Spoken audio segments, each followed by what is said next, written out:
Assalamualaikum warahmatullahi wabarakatuh. Perkenalkan, saya Naila Lukiana. Pada kesempatan kali ini saya akan memaparkan mengenai manfaat antioksidan khususnya di bidang skincare kepada teman saya. Nah, boleh perkenalkan diri dulu? Ya, nama saya Hertin Ayu Indraswari dari jurusan keperawatan. Oke, nah sebelumnya aku mau nanya dulu sama kamu nih. Kamu udah tahu belum mengenai manfaat dari antioksidan ini? Antioksidan itu yang biasanya dipakai buat mencegah penyakit itu nggak sih, yang ada di makanan-makanan? Betul-betul. Terus proses antioksidan ini bisa mencegah penyakit gimana? Oh, kalau itu aku masih kurang paham sih. Jadi tuh antioksidan fungsinya tuh bisa mencegah atau memperbaiki kerusakan pada sel akibat dari radikal bebas ini. Nah, kalau radikal bebas, Oh. agak. Kalau radikal bebas masih kurang paham juga sih. Tapi kalau kamu dengar radikal bebas tuh gimana? Kayaknya itu kayak semacam penyakit yang bisa menyebabkan beberapa hal juga yang nantinya tuh menyerang ke tubuh kita gitu. Benar-benar hampir benar sebenarnya. Jadi tuh radikal bebas itu molekul yang memiliki elektron yang gak ada pasangannya. Jadinya tuh molekulnya nggak stabil. Nah, untuk mencapai kestabilan, molekul ini tuh selalu pengen nyari pasangan elektronnya sehingga mudah bereaksi dengan molekul yang lainnya. Nah, sumber-sumber dari radikal bebas ini tuh bisa dari paparan sinar matahari, asap rokok, polusi, terus makanan-makanan goreng-gorengan tuh juga sumber dari radikal bebas. Nah, misalnya gini nih, radikal bebas ini kan tadi kan ngambil elektron dari molekul lain kan, sebut saja dari molekul satu. Nah, akhirnya molekul satu ini jadi nggak stabil lagi. Nah, itu molekul satu ini tuh berubah jadi radikal bebas juga.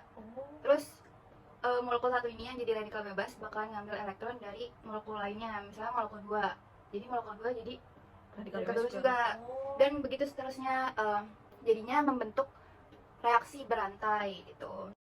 Nah, jadi reaksi berantai ini kenapa berbahaya? Karena pas pengambilan elektron itu molekulnya harus dipecah dulu, baru si elektronnya bisa lepas dan diambil oleh radikal bebas.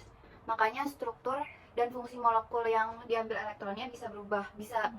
Nah, ini tuh bisa baik atau bisa buruk. Kalau baik, misalnya nih ya, sebenarnya tuh radikal bebas itu tuh diproduksi dalam tubuh. Fungsinya itu buat, karena kan tadi dia bisa mecah molekul kan.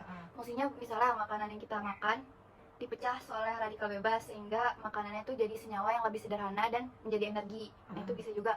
Atau sistem di dalam sistem imun tubuh, radikal bebas ini tuh bisa membunuh virus atau bakteri. Tapi kalau kebanyakan dan munculnya radikal bebas ini di tempat yang tidak seharusnya, itu radikal bebas bakalan merusak sel-sel di sekitarnya, misalnya DNA, protein atau lemak di dalam tubuh gitu. Makanya bisa nyebabin kanker, penyakit jantung atau penuaan dini gitu. Jadi kan tadi itu tumbuh di tempat-tempat yang nggak seharusnya nanti bisa menyebabkan masalah-masalah negatif tuh tadi. Nah, itu tuh berarti contoh tumbuhnya tuh kayak di DNA kah? Di DNA gitu-gitu? Ya di kulit nih, di sel-sel kulit. Itu kan bukan tempat seharusnya kan, bukan imun tubuh juga. Nah, itu bisa nyebabin penuaan dini kayak keriput gitu karena sel-sel kulitnya tuh rusak oleh radikal bebas gitu. Nah kan tadi udah aku jelasin mengenai radikal bebas. Sekarang kita bakal balik lagi ke antioksidan dan caranya antioksidan ini mencegah atau menangkal efek dari paparan radikal bebas gitu. Jadi sebenarnya antioksidan ini tuh bakalan mendonorkan elektronnya pada radikal bebas sehingga radikal bebas ini nggak bisa narik elektron dari molekul-molekul di sekitarnya gitu. Nah, kenapa sih antioksidan ini beda dari molekul-molekul lainnya? Kalau molekul lainnya kan kalau elektronnya diambil dia bakal berubah jadi radikal bebas juga kan. Nah, tapi si molekul antioksidan ini tuh kenapa nggak berubah jadi radikal bebas juga? Karena dia punya kelebihan elektron. Jadi kalau misalnya elektronnya diambil untuk radikal bebas, dia masih tetap bakalan stabil gitu. Jadi dia nggak bakalan antioksidan nggak bakalan narik elektron dan nggak bakalan berubah jadi radikal bebas. Itu makanya si reaksi berantai tadi yang merusak sel itu bisa ke stop pas ada antioksidan gitu. Nah, oke, sekarang aku mau nanya nih, kamu udah tahu belum sumber-sumber antioksidan? Pernah dengar gak? Belum pernah sih, paling dari makanan doang aku taunya. Iya benar, jadi sebenarnya antioksidan itu tuh juga diproduksi di dalam tubuh. Nah, cuma karena apa ya, tadi kan radikal bebas tuh nggak cuma diproduksi dalam tubuh kan, tapi dari paparan sinar matahari, asap rokok, polusi dan lain-lain. Jadi antioksidan yang diproduksi dalam tubuh nih nggak cukup buat menangkal radikal bebas dari eksternalnya gitu.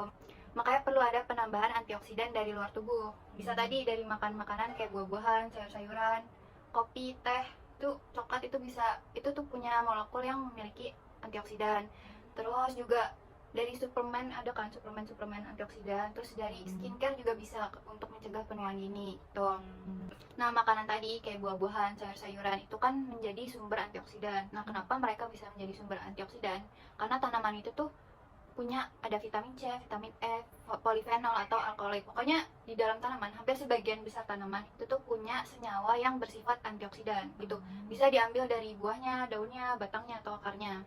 Terus gimana cara kita buat ngolah tanaman-tanaman yang tadi disebutin yang sebagai sumber antioksidan itu? Gimana cara ngolahnya? Sebenarnya bisa langsung dimakan aja kan, karena senyawa antioksidannya itu ya ada di dalam tumbuhannya. Misalnya buah-buahan ya langsung dimakan aja. Cuma kalau misalnya kayak akarnya atau batangnya atau ya buah-buahnya juga bisa, itu bisa diekstrak dulu baru dijadiin misalnya suplemen atau skincare gitu. Oke. Nah, sekarang aku mau nanya nih, menurut kamu sel tubuh yang paling banyak terpapar oleh radikal bebas apa? Kulit dan sih kulit bukan? Ya, karena Dia yang paling bisa untuk terkena langsung, karena kan tadi ada kayak paparan sinar matahari tuh penyebab radikal bebas. Kayak ada banyak, maksudnya kulit tuh kayak paling sering kena gitu. Iya betul. Jadi ya karena si kulit ini lapisan terluar dari tubuh kan, jadi paling banyak terpapar oleh radikal bebas gitu. Nah, karena antioksidan dalam tubuh ini pastinya nggak bakal cukup buat menangkal radikal bebas di kulit, makanya butuh antioksidan ekstra buat membasmi radikal bebas yang banyak di kulit tuh. Nah, ya bisa pakai skincare. Misalnya skincare yang ngandung tadi kan disebutin ada vitamin C, vitamin E gitu-gitu kan. Itu bisa dipakai. Nah, disarankan pemakaian antioksidan dalam skincare itu tuh sebelum terpapar radikal bebas atau sebelum terpapar sinar matahari. Karena kalau baru pakai antioksidan setelah radikal bebas ini masuk ke dalam kulit, antioksidan ini nggak punya cukup waktu untuk menetralisir radikal bebas sebelum radikal bebas ini tuh ngerusak sel gitu. Nah, dari paparan yang udah aku jelasin tadi terkait antioksidan khususnya di bidang skincare, kamu bisa nyimpulin nggak menurut pandangan kamu mengenai manfaat antioksidan ini? Tadi sih kalau sesuai dari yang kamu bahas ya, yang aku tahu tuh antioksidan ini membantu kita untuk mencegah dari paparan radikal bebas. Karena tadi kan bagian tubuh yang paling sering terkena radikal bebas itu kan kulit, karena dia kan yang terkena langsung ya dari paparan sinar matahari. Maka dari itu kita perlu pakai skincare yang mengandung antioksidan untuk mencegah dari paparan radikal bebas ini. Mungkin kayak skincare yang mengandung vitamin C atau vitamin E, dan juga tadi ada bahan-bahan yang kamu sebutin tadi ya. Terus juga pakainya itu sebelum kita terpapar sinar matahari supaya dari antioksidan ini bisa istilahnya memproses dulu sebelum nanti terkena radikal bebasnya. Nah, yang aku tangkap tadi itu. Betul banget. Nah, kamu keren banget sih udah bisa nyimpulin dari tadi manfaat antioksidan khususnya di skincare. Nah, jadi itu aja dari saya. Semoga videonya bermanfaat. Wassalamualaikum warahmatullahi wabarakatuh.